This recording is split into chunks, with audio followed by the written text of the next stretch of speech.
Brew Crew. I am your host, Mike Moreno, and I'm here with the owners of Mercenary Brewing.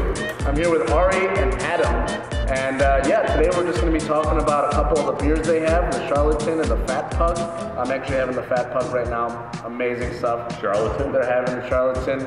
Both of them, like I said, killer beers. They're over here in Logan Square. And yeah, you guys just opened up like, what, about a couple months ago? Back in October. Yeah, just got into production at the end of October. So this is, what, 2.5, almost 3 months of production now. So nice, yeah. Still new. Yeah. Still getting everything going, but yeah. Yeah, just really quick, you know, how'd you guys start off? Well, it was, I don't know, eight years ago, 8.5 years About 8 years of home brewing. Yeah, and I think it was Ari's original idea. It was like, you know, we were recently out of college and we enjoyed drinking many beers and we left college, moved back home, started to do normal jobs and this and that. The first batch was in my parents' kitchen in Wooddale, and then we eventually moved to my parents' banquet hall on Niles. So we're brewing big batches in the back kitchen there, which is nice, having a nice commercial kitchen to help out with everything. Right. Then we eventually moved the operation in my basement in Niles, and now here we are. So what really kind of inspired you guys to open up a brewery? I mean, you guys just started off a little bit working on some home brews, and then all of a sudden you're just like, one day you're like, you know what? Let's just start a brewery. It was something that we really wanted to do for a long time, and you know, it's not cheap to do it. You know, we really loved doing it. We were brewing all the time, and we thought our beers were, you know, started as a hobby, but it snowballed. We started getting more and more serious about it, more and more, you know, into the actual process, scientific process of brewing and all, you know, everything that goes into it. And it got to the point where we're like, well, Ari's always wanted to do, you know, something on his own business. I've always wanted to do something, and like, well, let's do this. And that was, you know, maybe 2-3 years ago. And we're like, well, okay, let's do this. But okay, how do you do that? You know, so okay, we'll start planning, start saving money, and just kind of go from there. So it was something that started as a hobby, got really serious for a few years, and then got to the point where we can actually, you know, go for it and do a full production facility. Nice. Yeah, why don't you guys give me a run through with this? I mean, right after, you know, right off the nose and everything, you smell some of that coffee, and when I tasted it, you get a really nice, you know, I like to tell a lot of customers that it tastes like a milky espresso. So what's your guys' viewpoint? All right, so what we wanted to do with the Fat Pug, we love milk stout, so we wanted to do a really drinkable, you know, medium-bodied, mid-range alcohol kind of stout, but more so use the lactose to balance out a lot of the roasted grains. So we use some really, I mean, we really love these grains. We use chocolate wheat, chocolate rye, roasted barley, and then pale chocolate. So that grain's great. You get a lot of these awesome, you know, dark flavors, chocolate flavors, you know, without the astringency that sometimes comes with, you know, higher roasted chocolate malt. So we, you know, started toying around with recipes there, and we got to the point where, you know, we love this beer, and we think you can have, you know, a bunch of them. It's really interesting if you have this beer cold and let it warm up. It kind of goes through progressions of flavors. You'll get like really dark chocolate, then coffee, and all these different aromas coming out as it warms up. And like I said, we didn't, you know, we used the lactose to kind of counterbalance some of the roasted grains rather than to make it really, really sweet. Yeah, so I actually don't have a Charlatan on me. Wait a second. Or do I? Yeah. Oh, look at this. I got a little bit right here. Yeah, so the Charlatan right here, I mean, this is a pale ale, right? Mm-hmm. Right off the nose, it's very, very fruity. I mean, just like those hops that you guys use in there. Very fruity. What kind of hops did you guys use right here, actually? We use three main hops for the aroma and flavor, and that's Citra, Simcoe, and Centennial. You know, great So hops, very just fruity, very very- citrusy, very fruity, yeah, very, just great aroma.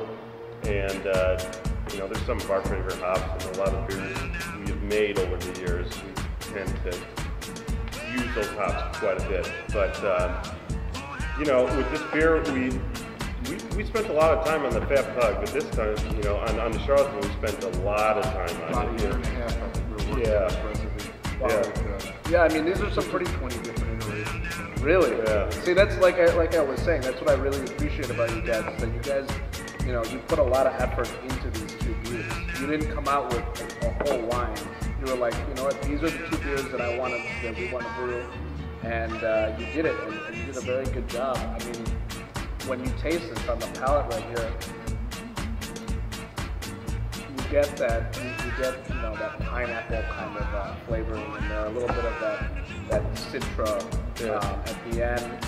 It's just really nice. It's in your face. It's just a really, really nice pale ale. Well, like I said, you guys are off to a good start. What's in the future for you guys? What are you guys planning on doing? What do you guys see happening in the future? Well, in addition to other beers that we have planned, we also got our still just arrived finally from Germany, so we'll be seeing some spirits in the very near future from the West. What kind of spirits you guys plan on working on? Mostly malt whiskey and gins, of course. The rye whiskey we got planned in there somewhere. Awesome. So, that's. When do you guys expect to really start getting your spirits and stuff up and running? Well, we're getting close. We have to do some final, SKU connections to distill and finish some stuff off there. But hopefully in the next few months, that and finishing the tasting room is kind of our Priority number next one. main, priorities.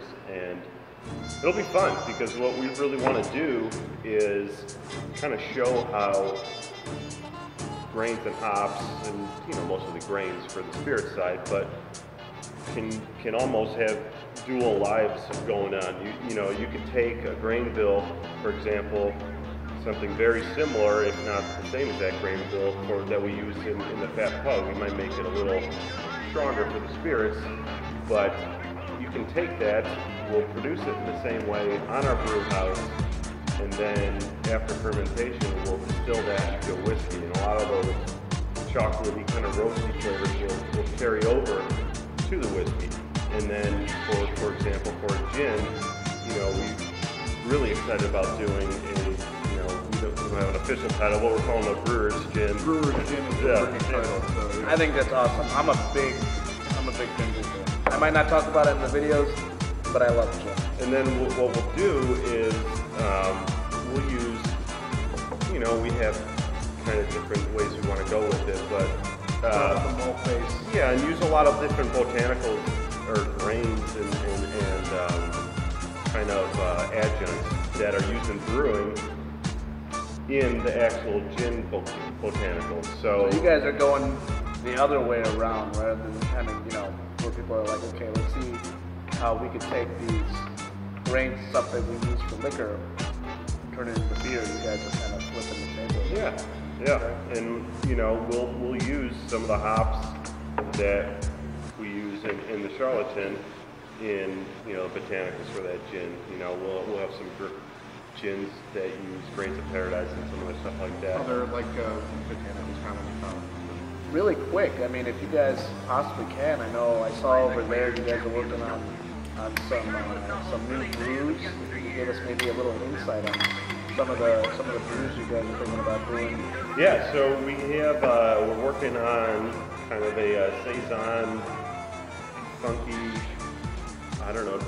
How would you describe it? I mean, it's a saison, but it uses some French saison yeast that we're working with now, and then it's got some spelt in there. And spelt is an awesome grain. Long grain to work with, a little difficult to work with, but It's very gummy, very sticky. Yeah, it's really interesting, nutty, really cool flavors that it brings to the table. So yeah, our plan for springtime is to do something that's very, very crisp, very bright. We're actually in our test batch system over there. Yeah, it looks cool. Is we have some ginger in it, so we're doing a few batches with ginger, and so it'll be saison with ginger, very fun yeast in there, a lot of interesting Belgian flavors, and something that's nice for drink time. Yeah. I think that's very cool. Yeah, farmhouse ales, I mean, they go hand in hand with the spring.